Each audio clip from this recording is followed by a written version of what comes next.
ప్రతిఘటన సినిమాతో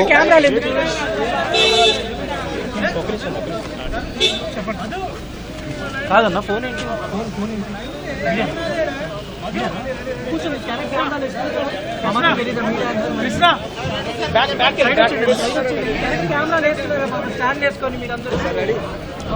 ప్రతిఘటన సినిమాతో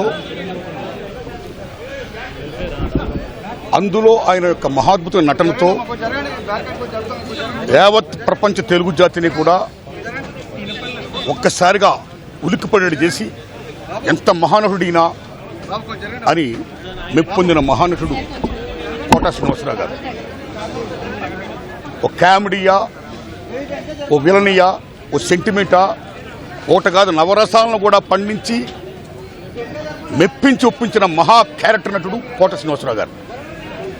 ఒక రాజనాల గారు ఎరా చూశాం, ఓ కైకాల సత్యనారాయణ గారు ఎరా చూశాం, ఓ రావు గోపాలరావు గారు ఎరా చూశాం, ఓ కోట శ్రీనివాసరావు గారు ఎరా చూసాం. మొన్నటిదాకా రీసెంట్గా ఆయన శకం ముగిసింది. ఆయన గొప్ప స్టేజీ యాక్టరే కాదు, అనేక పాత్రలు పోషిస్తూ అనేక యాసలు మాట్లాడుతూ అనేక భాషలు మాట్లాడుతూ అన్నిటిని మించి గొప్ప స్నేహపాత్రుడు. అందరి టెక్నీషియన్ని నటీనటుల్ని మొత్తం 24 క్రాఫ్ట్స్ను కూడా సొంతంగా ఒక అన్నదమ్ముల్లో ఫీల్ అవుతూ గొప్ప ఆప్యాయతలు పెంచిన మహానుభావుడు, ఒక మాననీయ కోణం ఉన్న మహానటుడు కోట శ్రీనివాసరావు గారు. ఇవన్నీ ఒకెత్తైతే ఆయన దగ్గర గొప్పతనం ఏంటంటే బిజినెస్ అని చెప్పి పాన్ ఇండియా పేరు అని చెప్పి చాలామంది ఇతర భాషా నటులు తీసుకొస్తూ తెలుగు సినిమాల్లో మీరు ప్రవేశపెడుతున్నారు. అలాగా మీరు చేయడం వల్ల ఎంతమంది తెలుగు నటులు గొప్ప వాళ్ళందరూ కూడా వాళ్ళ టాలెంట్ని ఉపయోగించుకునే పరిస్థితిలో ఉంది ఈవేళ. ఇది కరెక్ట్ కాదు. తెలుగు నటుల యొక్క నటీనటుల యొక్క టాలెంట్ని మీరు ఉపయోగించుకోవాలి అని ప్రశ్నించినటువంటి స్వరాష్ట్రాభిమాని, 2 రాష్ట్రాల అభిమాని, తెలుగు భాషాభిమాని కోట శ్రీనివాసరావు గారు. అన్నింటిని మించి వీటితో పాటు ఆయన రాజకీయంగా కూడా అమోఘంగా రాణించాడు. ఆయన విజయవాడ తూర్పు నియోజకవర్గంలో బీజేపీ ఎమ్మెల్యేగా గెలిచారు. అక్కడ ఆయన ముద్ర వేశారు.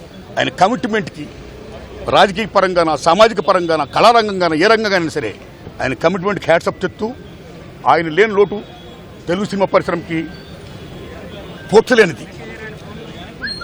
మహాకవి ఆత్రేయ గారు చెప్పినట్టు పోయినోళ్ళందరూ మంచోళ్ళు, ఉన్నోళ్ళు పోయినోళ్ళు తీపిగుర్తులుగా, ఆయన తీపిగుర్తులుగా మనందరం ఉంటూ ఆయన ఆశించిన గొప్ప తెలుగు పరిశ్రమ అభివృద్ధి యొక్క ఆ దశకి, ఆ ఉచ్చ దశకి చేరుకోవాలని పయనించాలని కోరుకుంటూ God bless his soul, God bless us.